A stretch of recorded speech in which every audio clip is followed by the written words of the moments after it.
Everyone, I'm Tania from the Academy, and with me is Arun, who's one of the assessors for the face-to-face 23137.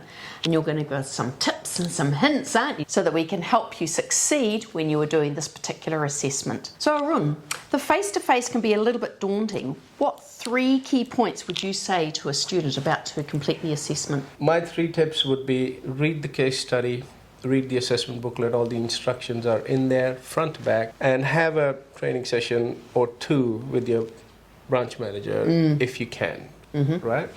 At least 1 would be good. And then talk to them about the wording that needs to be used in the clauses, in the conditions, how to word those things, how to word the deposit, where is it due, and all of that.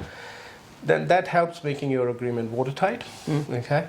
No loose ends. When you're in the role play, you will be asked to actually do what you would do when you meet a client, like booking an appointment with them first, and then going and seeing them, and then calling the vendor and telling them about there is an offer, and then going and seeing them, and then going back to the buyer with the counter offer, if there is one, and then conveying the acceptance to the last person who made that offer, and then you date the agreement. So those are the steps that you need to take and and do it systematically, right? It's a full role play. Yep. Okay, absolutely. thank you. So if you look at each of the sections of the legal description box on that front page, where do students often struggle? Firstly, when you look at the address, I mean, they don't put the full address in there. So it should be 7 Alpers Avenue, Newmarket, and that's where they stop usually. It should be 7 Alpers Avenue, Newmarket, Auckland. Right. Right? District must be included. And then we have, but estate, pretty much everybody gets that right.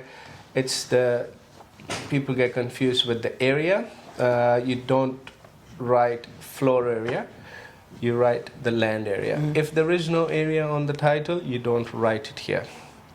Yeah, because it is because the subject property is a unit title. Obviously, there is no land area to it. Sure. So, and then lot flat unit must be copied word for word from the title. If it's a unit, if it's got an accessory unit, that must go there too. Yes. Right? And then we have the DP. That's pretty good. So the record of title must be copied straight from the very top of the certificate of title. And what advice have you got for students when completing the conditions on the front page? Conditions, when it comes to finance, people get confused that they start to put an actual date on there, because we cannot put an actual date because we don't know when the agreement will be agreed upon. We never put a date. We always count down from the date of the agreement. Right? So if the buyer needs 5 days, and also conditions should be worded with working days. Yes. Nothing else. Okay? So it should be counting down working days, which is, say if a buyer needs 3 weeks to get their finance sorted, you must write 15 working days from the date of this agreement. So there is no doubt which agreement we're talking about and when do we start counting down the days for finance condition. Exactly like that. Right? Exactly. But if they go back and look at clauses 9.3, 4, and 5, that is exact way they are worded as well to fulfill their conditions. Okay. Moving on, explaining the interest rate for late settlement. If any doubt, refer to clause 1.2.1 of the sale and purchase agreement. You'll get your answer there. Yeah? Fabulous. And the OIA, how would you ask that? Yeah, I think about 50-50. This is people ask me the wrong question, and they're like, "Do I need the OIA consent?" Now, I don't know. What is an OIA consent?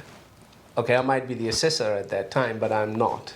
I'm role-playing as the first-time buyer, so you need to tell me what's an OIA consent. Rather than ask me, do I need OIA consent, you need to ask me my residential status, right?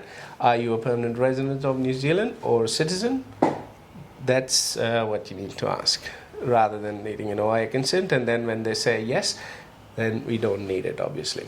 Yeah. Right. So the salesperson has to ask the question. Salesperson has to. Yes, correct. And similarly with the land act consent as well, Tanya. Like people ask me, do I need land act consent? That should be very clear in their mind because we are dealing with a residential, non-sensitive land. It's not really required unless it is a sensitive land of any kind, coastal farm area or a Maori land of any kind. So it's not required. So they need to go in prepared knowing that as well. Okay? Okay, No.